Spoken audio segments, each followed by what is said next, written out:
Nĩ gũthĩinĩ kũrĩ andũ arĩa mokaga gwĩkenera ndemu-inĩ ĩno wikendi, thutha wa thirikari kũhinga mĩhang'o yothe gũkũ kũrũmĩrĩra ikuũ cia arutwo erĩ a yunivasĩtĩ ya JKUAT. Thirikari nene ya Kiambu kũhetũkĩra honge itiganĩte nĩo marĩkĩtie kũhinga mĩhang'o gũkũ na kũheana ũgitĩri wa ndemu ĩno mathaa 24 o mũthenya nĩguo kũhukia ikuũ iria ithiĩte na mbere na kũhanĩkĩra haha.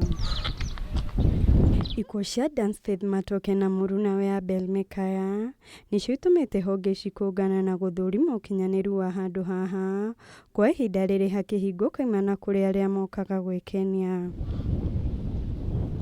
Kũringana na mũrũgamĩrĩri wa mũthubarĩ wa Juja Geoffrey Njoroge, thirikari nĩ ĩhandĩte kũgitĩra mũingĩ ikuũ makĩria itonekete na thirikari ya Kiambu nĩ kũnyitanĩra na borithi gũtigĩrĩra ũndũ ũyũ nĩ wakinyanĩra. Tumekubaliana, the whole team, we have all officers here or from all disciplines to be able to arrest this situation. Kwa sababu hatutaki tena, hata His Excellency the Governor told me this morning, hataki kusikia tena any lives lost here when we are here.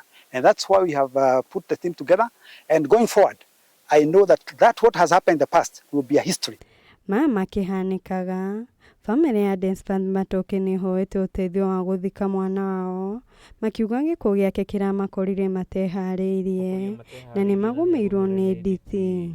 Na ningeliomba the county government ya Kiambu kama kuna ile uwezo, sababu sasa kitu kama hiyo inapata mtu ghafla, kama kuna uwezo ile wanaweza kusaidia wakati changa kama hili likitokea, labda ile nini usaidizi wataweza toa, hata kama ni fedha, hata kama ni jinsi mwili itaweza fika kule Kisii, tungeliomba kwa unyenyekevu waweza kutusaidia pande hiyo. Akenya makoragwo makĩiga ngari cia hungururu-inĩ cia ndemu ĩno kũrĩa manyuagĩra njohi na ikeno mĩthemba ĩngĩ ĩrĩa ĩhurĩtwo gaturuma kumana na ikuũ cia andũ ana ihinda-inĩ rĩa mweri ũmwe.